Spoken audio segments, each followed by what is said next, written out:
What's going on, y'all? This is Dr.SYN-Q. I just wanted to say that I'm late in the game learning about ADOS, and it just seems to me that it's not really necessary, but that's just me. I spoke to an individual who educated me, Christine Williams.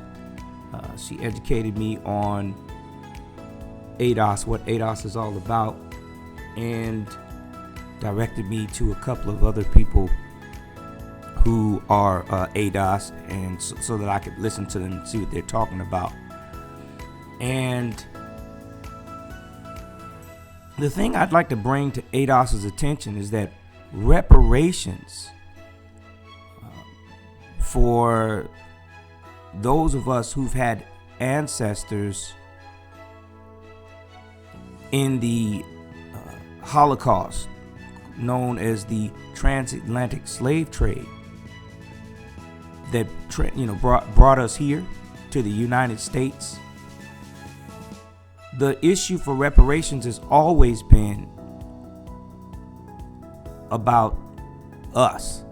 The issue for reparations that's been taken to the United States government and taken to, I believe they submitted a case to the United Nations over 20 years ago. But NCOBRA has been working on this thing for over 30 years. I remember as a little boy, I guess I don't know if I was a little boy, but I was young. Let's say I was young, teenager, maybe in my 20s. And I remember reading about NCOBRA. I used to read about them in the Final Call newspaper, which is a good newspaper, by the way. It's always had constructive information in it about what's happening with our people around the country. I know now we have the internet, we got YouTube, so there's a lot of alternative ways for us to get information. But it's still good if you have access to the Final Call to buy the paper so that you can read it. Just go through it and see if you may find some fresh information about what's going on. But NCOBRA used to publish their information in the Final Call, and they probably still do. There's no one near me that sells Final Call, so my only access is to go online. And I admit I haven't checked in a while. I must say that I need to check the Final Call's website on a regular basis. But back to the point, NCOBRA has been doing this for a long time, and they've never been in that type of position where they were advocating for reparations for people in other countries. It just doesn't make any sense, y'all. Those people do deserve reparations because the transatlantic slave trade involved a lot of people on this side of the planet. But you have to start somewhere first. And NCOBRA's agenda has always been to work to the United States. Now, once that happens, once the reparations are approved and goes through, that's going to open the door for everybody else's reparations. But anyway, I went to NCOBRA's website which is NCOBRA. That's www.NCOBRAonline.org. And I don't know if any of you know what NCOBRA stands for, but it says National Coalition of Blacks for Reparations in America. Okay? So this is the NCOBRA's message that I found on their website, made March 14th, 2019. NCOBRA to hashtag ADOS and those responding to hashtag ADOS. The National Coalition of Blacks for Reparations in America, NCOBRA, is a mass-based grassroots organization whose purpose is to serve as a coordinating body for the reparation efforts in America, to develop a unified set of goals and strategies to win reparations, to disseminate and exchange information on reparations issues and strategies important to Africans in America, and to educate the general public about the just demand for reparations. For 31 years, in the U.S., we have waged an uninterrupted campaign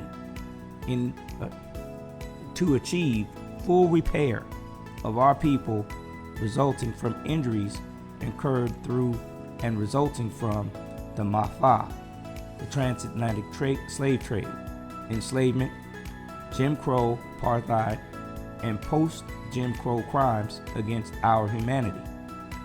Our founders recognized that to be victorious, we had to be inclusive of all strata of our community. All strata range from those who desire complete assimilation into the American society, shedding all reference to the Africanists, to those who want to immediately repatriate with ample resources to the African continent. The current leaders recognize the presence of hashtag ADOS in the current phase of the reparations movement.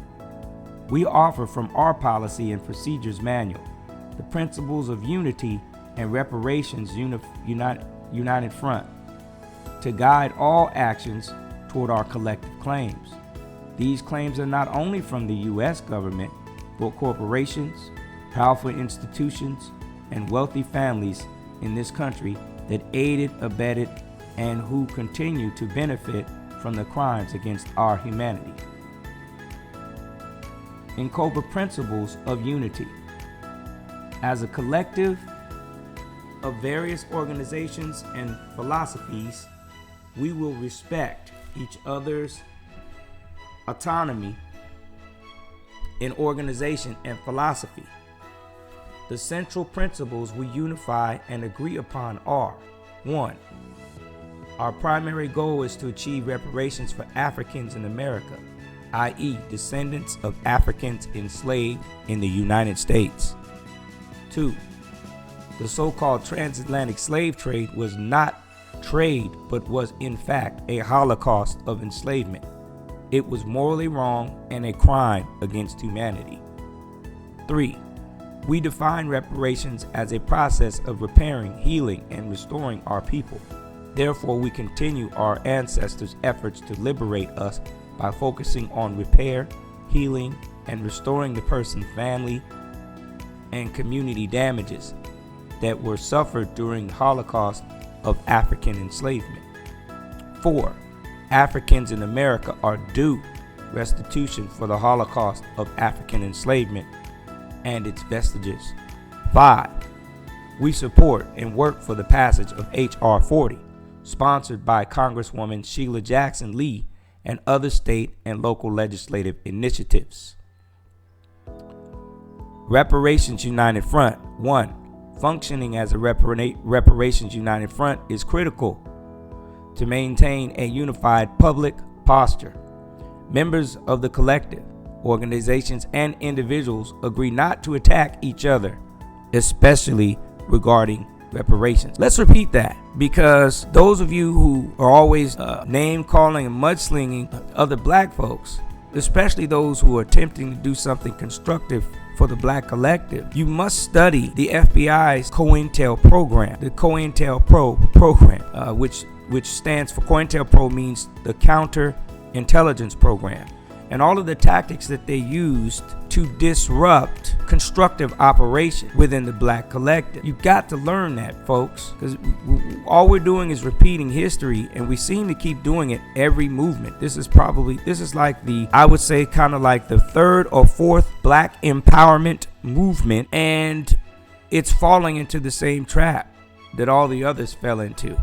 Cult of personality, religious conflict. Everyone is conflicting over their religious beliefs, and this is nothing new, y'all.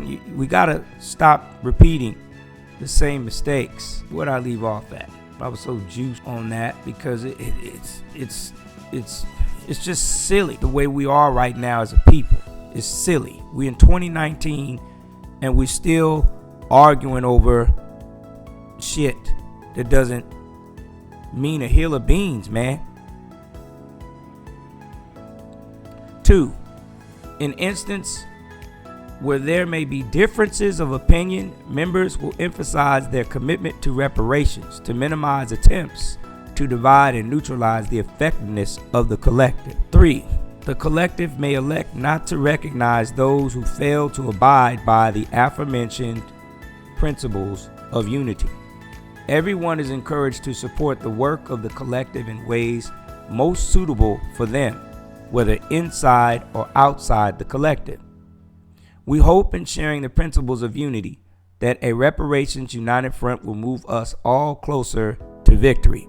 Now you see, NCOBRA's response to ADOS was nothing in a manner to cause any conflict or any division amongst our people. Nothing, and I have to say that, I don't know if it's the whole ADOS movement, but there are definitely agents within that movement that are attempting to stir you away from the 31 years of hard work that NCOBRA has put into trying to get us reparations. This is Dr.SYN-Q. Stay strong in the struggle to replace racism, white supremacy with justice, peace.